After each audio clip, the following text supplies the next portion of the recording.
3, 2, 1, foi. Olá, sejam todos muito bem-vindos e bem-vindas. O cérebro eletrônico faz tudo, faz quase tudo, mas ele é mudo. O cérebro eletrônico comanda, manda e desmanda. Ele é quem manda. Citamos esses versos da canção Cérebro Eletrônico, do Gilberto Gil, para apresentar o tema e o convidado deste episódio do Empreenda-se. A gente vai bater um papo aqui com o Leonan Nagel, que é simplificador de inteligência artificial. A sua missão é justamente tornar a inteligência artificial acessível para pessoas físicas, startups e também grandes empresas. Fique conosco.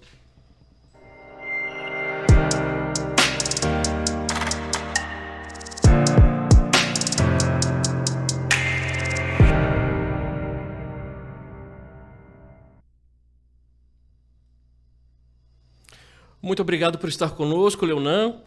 Seja muito bem-vindo ao nosso podcast. Opa, tudo bom? Muito obrigado pelo convite também. Bom, Leonan, começando pelo começo, eu vou pedir para que você explique para o pessoal que nos acompanha o que é, de maneira geral, a inteligência artificial. A inteligência artificial não é algo novo, ela já existe há muito tempo. Existem estudos sobre ela desde os anos 50 até os anos 40. O Alan Turing, lá na década de 40, já falava sobre computadores pensantes, que são algoritmos que conseguem interpretar informações e tomar uma atitude a partir daí. É basicamente isso que é a inteligência artificial. E aí tem várias outras ramificações da inteligência artificial, e atualmente ela é quase como se fosse uma área da ciência. Existe geografia, matemática, história e inteligência artificial, que dentro dela existem várias outras subdivisões, e entre elas a IA generativa, né, a inteligência artificial generativa, que inclui o ChatGPT, por exemplo. Mas é só para mostrar que é uma área muito grande. Certo. E esse cérebro eletrônico que a gente falou, citando aqui, fazendo uma brincadeira, né, com a canção do Gilberto Gil, ele realmente manda e desmanda? Quais são os alcances da inteligência artificial? O que ela realmente é capaz de fazer? Então, ela pode mandar e desmandar, dependendo muito da gente, né? Que atualmente, quem está no controle dela somos nós, os humanos. Porém, se a gente delegar muitas funções para ela e deixar ela tomar fazer as atitudes, decidir como que é, dá muita autonomia para ela pode mandar inclusive na gente. Então é um grande problema ético que a gente tem que estar lidando agora, sobre quais são os níveis de autorizações que a gente vai dar para as IAs, qual é o nível de autonomia dela para tomar em relação a várias coisas. A gente pode discutir mais sobre isso, se você quiser. Com toda certeza. Você falou que a inteligência artificial ela é uma área extremamente ampla, né? Inclusive considerada quase como uma disciplina ou como uma área da ciência, né? Quais são os principais tipos ou modalidades de inteligência artificial e de que maneira eles são empregados? Dentro da inteligência artificial, a gente tem, por exemplo, aprendizado de máquina, machine learning, que são várias formas da própria IA ou as máquinas em si aprenderem a fazer uma ação. Tem o deep learning, que é uma outra área, que é um aprendizado de máquina muito mais profundo, com mais decisões, mais camadas. Por exemplo, o ChatGPT, ele é uma ferramenta de deep learning, deep learning, a palavra é aprendizado profundo, né? Uhum. Porque ele aprendeu usando muito texto. São trilhões e trilhões de parâmetros, de textos, informações, livros, que ele aprendeu. E aí, através da machine learning, que é uma outra área da IA, ele aprendeu a usar essas informações para transformar em texto. O T do GPT é Transformer, por exemplo. Que essa tecnologia Transformer específica, ela é capaz de pegar grande parte da informação, ela codifica e decodifica de novo, para transformar num novo texto. Tá, mas como é que é esse aprendizado? De onde vêm essas informações? Como é que esses dados eles são abastecidos? De onde é que essas máquinas que aprendem profundamente, de onde é que elas tiram toda essa informação? Então, existe um termo chamado a caixa preta da IA, que é muito falado. Porque a OpenAI, ela nunca falou a fonte de todas as informações. A OpenAI é a dona do ChatGPT, por exemplo. Eles falaram que foi abastecido com muita ferramenta do Wikipedia, por exemplo, várias enciclopédias virtuais, a maioria dos livros sobre vários temas. Eles têm, por exemplo, o GitHub, que é um site de programação. Todo o GitHub foi pego. O Twitter até setembro de 2021 também, todas as informações foram pegas no Twitter. Fóruns online como o Reddit e muitos jornais, livros, bibliotecas inteiras sobre vários negócios. E mais alguns outros lugares que a gente não sabe direito de onde vem. O pessoal da OpenAI recolheu esse material da internet, criou um grande banco de dados, que é o que a gente chama de data centers, botou tudo lá, dataset no caso, criou um grande dataset com essas informações e começou a treinar as ferramentas da IA, e várias delas, para começar a traduzir esses dados e transformar em texto depois. Então é como se a gente realmente tivesse um grande cérebro eletrônico processando tudo isso? Sim, são um monte de cérebros eletrônicos. Para ter uma ideia, para treinar o ChatGPT 3.5, o ChatGPT que foi lançado em dezembro ali, para funcionar, foram usadas 10 mil placas de vídeos da NVIDIA. Já sabe esse modelo, é a A100, era o modelo maior da placa de vídeo da NVIDIA disponível. Era um grande computador gigante, né, com 10 mil placas de vídeo. Para treinar o GPT-4, eles usaram a mesma placa de vídeo e estima-se que usaram mais de 25 mil placas de vídeos para treiná-la. Então não é só um grande cérebro eletrônico, né? São vários cérebros que se conectam, criando um outro cérebro ainda maior para poder processar esses dados e criar. Mas isso é para treinar, né? Para a máquina funcionar, eles ainda usam um grande número de placas de vídeos, mas não tantas assim simultaneamente. E de que maneira a inteligência artificial ela é mais utilizada atualmente, né? Quais são os seus principais usos?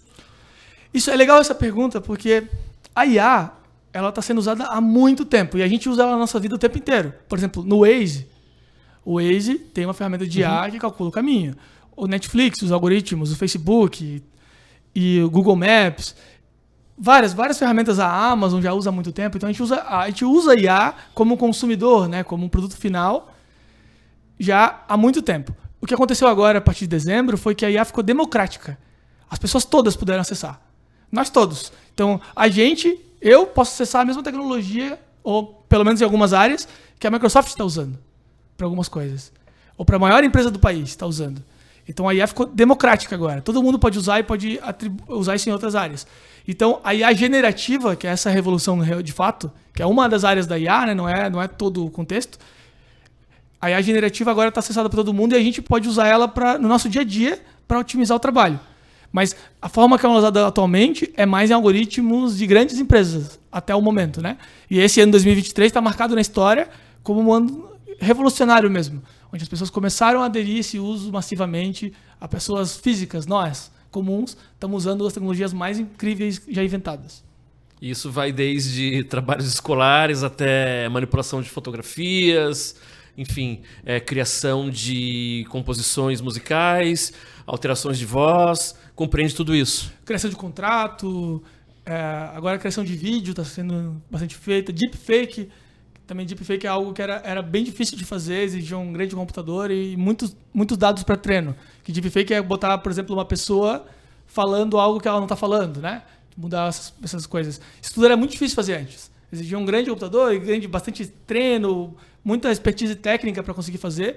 E atualmente isso está muito mais acessível. Não diria totalmente acessível ainda, mas está muito mais acessível do que antes. Isso não é um pouco aterrorizador, não? Não é assustador? Muito. E é legal a gente ficar com um pouco de medo dela também. Tem que tomar muito cuidado com o medo, né? É bom ter um pouco de medo para saber para onde está indo. Mas não pode se assustar e negar a existência dela. Também o medo pode causar isso. O bom de ter um pouco de medo é para a gente fazer discussões éticas do que é possível, do que não é possível, como regularizar isso aí, quais são as punições, né? Por exemplo, agora, ano que vem tem eleições. Como é que são as punições se um partido criar deepfakes de outro e for descoberto? Como é que é a regulamentação disso? Como é que vão fiscalizar isso tudo?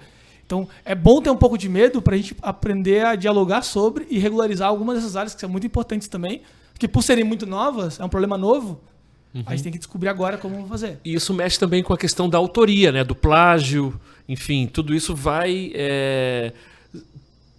Isso pode ser um pouco ameaçado também, né? Isso também é uma questão que está sendo discutida demais pelo meio do direito, porque... inclusive está dando várias reviravoltas nesse momento, nessas últimas semanas mesmo. Porque vários autores estão processando a OpenAI por ter usado seus livros no material de treinamento do ChatGPT. Isso é só um exemplo. E tudo bem. Só que a OpenAI está revidando, falando o seguinte: eles usaram os livros para ler e abastecer o banco de dados, mas eles nunca reproduzem o livro na íntegra. Então eles estão alegando que o que eles fazem não é pirataria, porque de fato não é. Tem uma porcentagem do conteúdo que é eles possível. Eles se inspiram no conteúdo da mesma forma que o humano faz. Só que claro que é muito mais rápido, né? Tem outras questões. Eu não estou defendendo a OpenAI. Tem que discutir isso mesmo. Porém, ele não reproduz o livro na íntegra. Então não seria plágio, da forma que eles veem. Então tem um monte de gente, principalmente nos Estados Unidos, na Europa, que estão processando, desafiando a OpenAI no campo do direito sobre essas questões, mas eles também estão devolvendo. E a gente tem que refletir sobre isso. Uma das coisas que mais me assustam é, assim, pro pessoal que gosta de música, de cultura pop, alguns vídeos que estão sendo postados, estão sendo publicados de uma música de um artista aparecer na voz de outro. E isso tem gerado uma certa confusão, tem gente contra, tem gente que acha divertido. Isso pode ter também implicações éticas no sentido dos direitos autorais, né? Nossa, muito, tá acontecendo muito isso.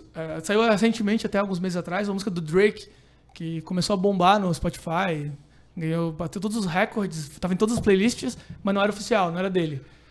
Mas a mídia falava que era uma das melhores músicas do Drake. Só que não foi ele que fez, foi um fã. E se eu ver agora o Michael Jackson, eu tô viciado em ouvir o Frank Sinatra cantando música pop. Tem versão do Frank Sinatra cantando Eu vi Beatles cantando Oasis cantando Beatles e não mudou muito, assim. Incrível que pareça. É porque é parecido mesmo. Até rolou um fã do Oasis, um grupo de fãs de Oasis, uma banda fã de Oasis, gravou um disco como se fosse do Oasis, como se eles tivessem se reunido e criado um disco novo. Com o Liam e com o Noel junto, né? Os dois irmãos lá. Sim. E eles criaram e ficou animal. E os caras gostaram. Os caras do Oasis olharam e falaram, nossa, ficou muito bom. Eu não faria algo melhor. Olha e só. parece Oasis. Tem muita cara de Oasis. E pode até inspirar os caras de verdade, pode até se inspirar nisso daí, né? E tem muitas aplicações. Tem essa do roubar, né? Que então eu posso cantar uma música na minha casa e botar a voz do Michael Jackson. Sim. Isso tá acontecendo muito. E de repente dizer, olha, eu descobri uma música nova aqui do cara, e não é, né? Foi produzido artificialmente, né? Ao mesmo tempo que o Beatles, por exemplo, vai lançar uma música nova. Até Sim. final do ano vai sair uma música nova dos Beatles com a voz do John Lennon, usada Isso. pro IA, que era um registro ruim lá. Que Era eles uma tinham, demo que ele tinha gravado. uma demo na fitinha, eles vão produzir ela e vai ter uma música nova dos Beatles agora. Isso é muito louco. Eu não tenho uma opinião formada sobre isso ainda. Que nem aconteceu no vídeo da Volkswagen, que a Elis Regina ressuscitou pra cantar uma música filha dela. Isso, exatamente. E isso foi, ao mesmo tempo, muito criticado e extremamente elogiado também, né? Isso, é a mesma coisa. Eu também fiquei nessa. Porque, né, a Elis, inclusive, ela era meio contra algumas coisas que a Volkswagen meio que representa. Isso, exatamente. Então, como é que pode? Mas quem cedeu o direito foi a filha dela, que tem o direito de imagem dela, então tudo bem também. Esses dilemas éticos, a gente vai viver muito ainda. Acho que vai ser... Os próximos meses ou anos, a gente vai lidar muito com dilemas éticos que a gente não pensava a respeito. Então, Leonan, a gente conversando anteriormente, aqui antes da entrevista, eu vi que você trouxe algumas coisas aí para mostrar, né? Alguns exemplos de trabalhos produzidos pela IA. E o que você trouxe aí de interessante para nós? Vou mostrar algumas coisinhas para vocês aqui, então. Deixa eu arrumar aqui as coisinhas.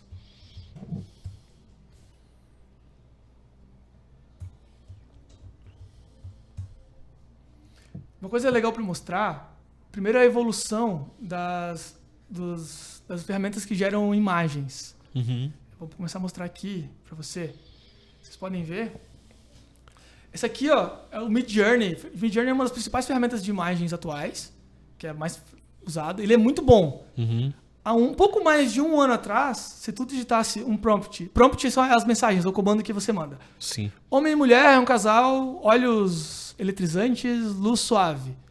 Vinha essa imagem aqui. Uma pessoa poderia olhar e falar, nossa, mas tá horrível, né?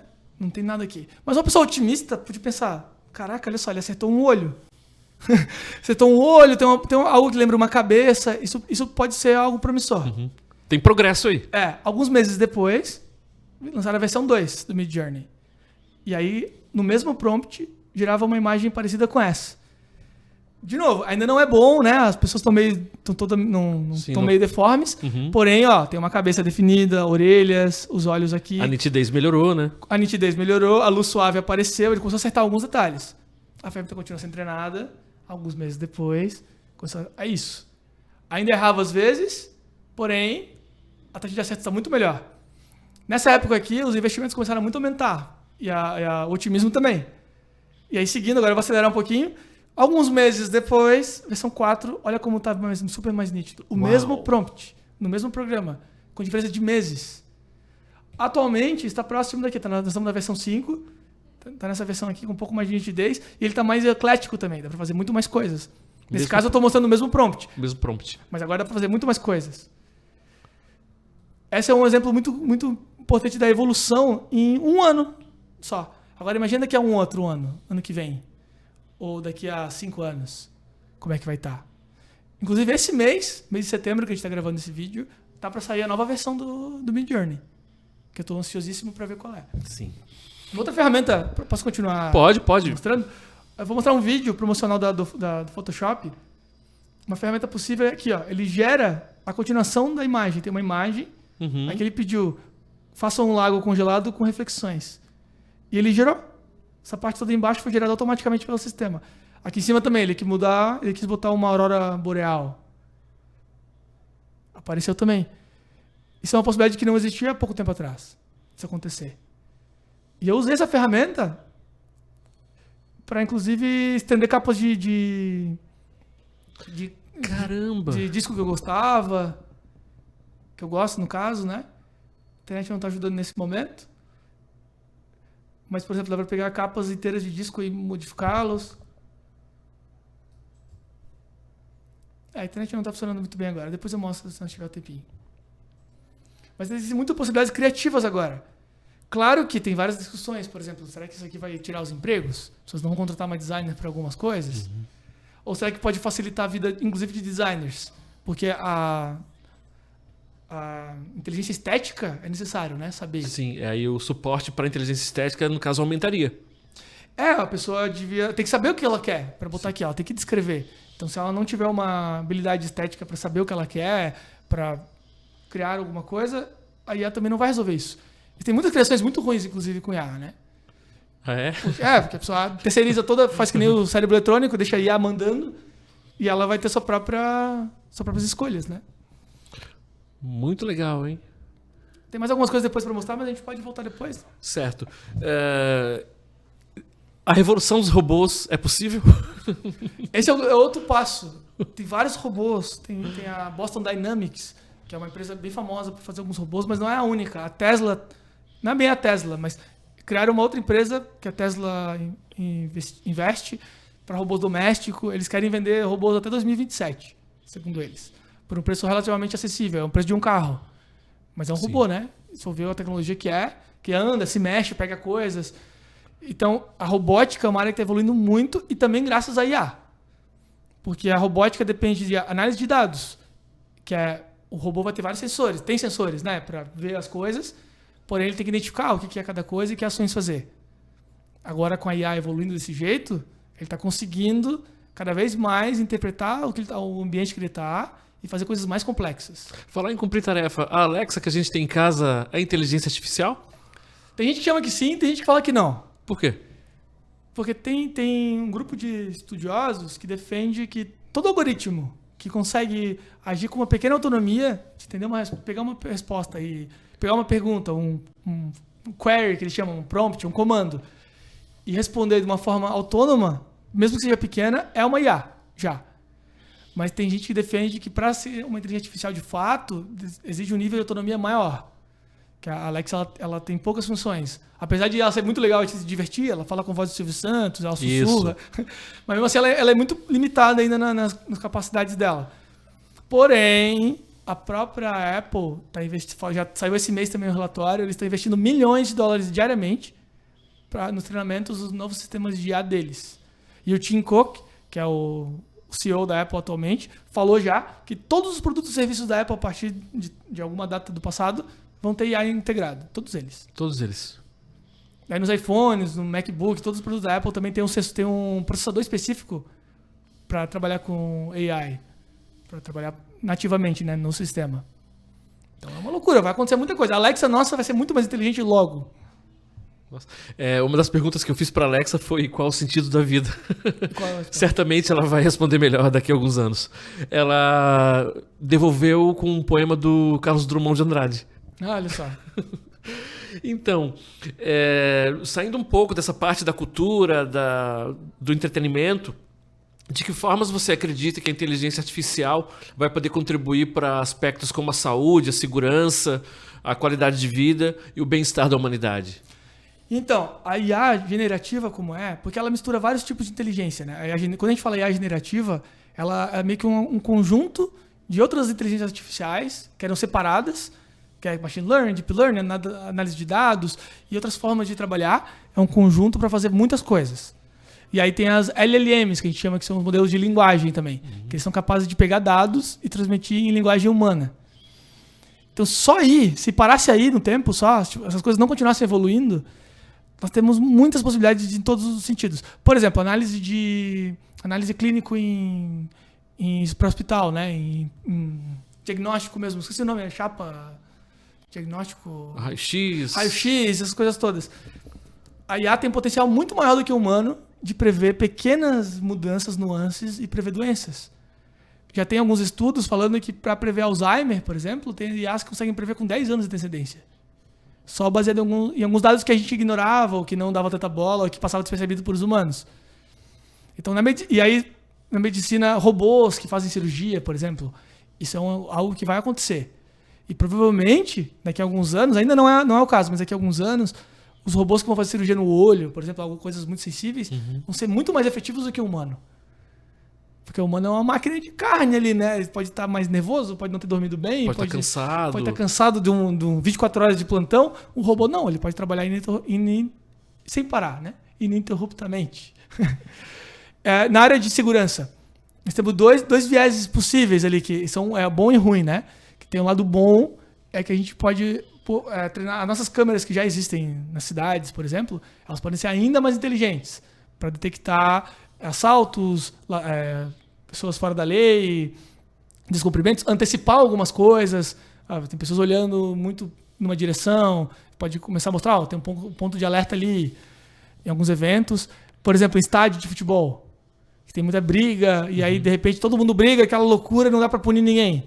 Porque né, não se sabe como aconteceu, quem aconteceu, é muita gente para conseguir identificar. Uma IA pode fazer isso. Ela pode identificar todo mundo, fazer uns cálculos dela lá. Ainda não é o caso, mas tem alguns lugares já treinando sobre isso, que vai voltar e ela diz, esse cara aqui começou, esse cara aqui, sabe, mesmo que sejam distantes, mesmo que eles usem máscara, porque o comportamento deles vai pegar. Só que ao mesmo tempo pode servir como sistema de punição em sistemas autoritários demais, né? Totalitarismos, né? O totalitarismo também pode usar isso aí para controle. O cara ele não gostou do sistema, tá falando mal de um político, pronto. Vai atrás dele e ele não consegue ir para lugar nenhum, que todos os lugares que tem câmera vão identificá-lo. Então tem dos dois lados. A gente tanto pode caminhar para um cenário extremamente próspero, como para uma distopia no estilo Admirável Mundo Novo ou 1984. Seria isso? Então, é isso aí. As pesquisas falam que é muito isso. Assim. Se tudo der errado, se a gente usar ela de uma forma errada e deixar sem... Que tem dois termos, que é o alinhamento da IA, alinhamento, e a governança, que é como os governos vão trabalhar nisso. Então, alinhamento para quem produz a IA, né, as empresas que elas vão fazer, para que lado elas vão levar, e a governança são como os países vão ter autonomia para lidar com ela, quais são as leis. Então, se a gente fizer de uma forma errada, a gente pode realmente passear numa distopia, assim, viver o Black Mirror de verdade. Então, ser monitorado o tempo inteiro de uma forma punitiva pelo governo ou pelas polícias, que a gente não pode reclamar de nada, quem tiver poder domina tudo, né? Ou poucas empresas, como a produção vai estar muito automatizada, mecanizada, por robôs e tudo mais aqui, sei lá, 10, 20 anos, então poucas empresas podem coordenar todo o dinheiro e os meios de produção do mundo inteiro e controlar tudo. Isso é possível se tudo der errado. Por outro lado, se tudo der muito certo, a gente pode viver no paraíso, onde os humanos não precisam trabalhar para produzir coisas. Porque todo meio de produção, agricultura, bens de consumo básico, pode ser produzidos automaticamente por robôs e distribuído por robôs. E toda a parte difícil, viajando no outro lado da utopia, né? O mundo mais utópico daí. Sim. Isso tudo pode acontecer e os humanos podem achar um novo lugar no mundo. A filosofia, discussões sobre direitos, história, viajar, conhecer lugares, fazer festa. Então, outras possibilidades que pra gente é uma utopia mesmo que está muito longe da nossa realidade. Então, provavelmente a gente vai viver o meio do caminho entre esses dois mundos, mas tomara que a gente faça um trabalho direito para ir mais pro lado da utopia, né? Perfeito.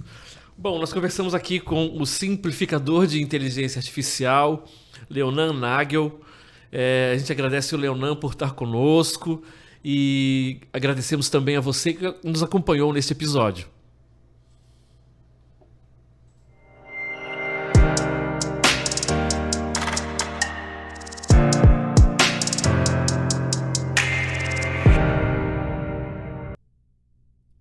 Acho que fala esse final e corta essa parte. Né? Em vez de falar agora, que eu parei de falar e tu falou, né? Fala dessa parte em diante. Pode dar para refazer esse final? Vou refazer o final, o agradecimento ao Leonan e vou falar das nossas redes. É tudo @ACI Associação, né? Siga nossas redes, @ACI Associação, Instagram, Facebook, LinkedIn, Twitter, we don't have. Twitter. Ou Twitter. Ou X.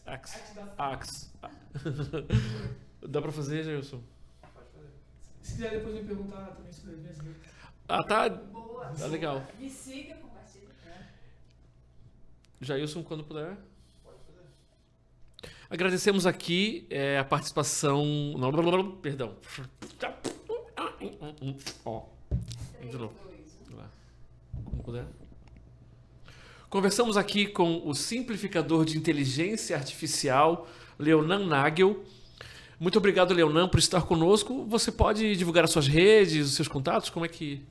Muito obrigado pelo convite, foi uma ótima conversa. As minhas redes, Leonan Nagel, @Leonan Nagel, em todas elas, LinkedIn, Twitter, TikTok, Instagram, todas elas. O único Leonan Nagel da internet sou eu, então é fácil de achar. E eu posto conteúdos semanais, às vezes até diários, falando sobre notícias, tutoriais, explicações, dicas de como utilizar, dicas de aplicativo. Acompanha lá que você vai ficar por dentro de tudo. Não esqueça também de seguir a Associação Empresarial de Itajaí nas redes, todas elas com @ACII, Associação sem acento, ACII, Associacal. E muito obrigado também você por estar conosco acompanhando mais este episódio do Empreenda-se.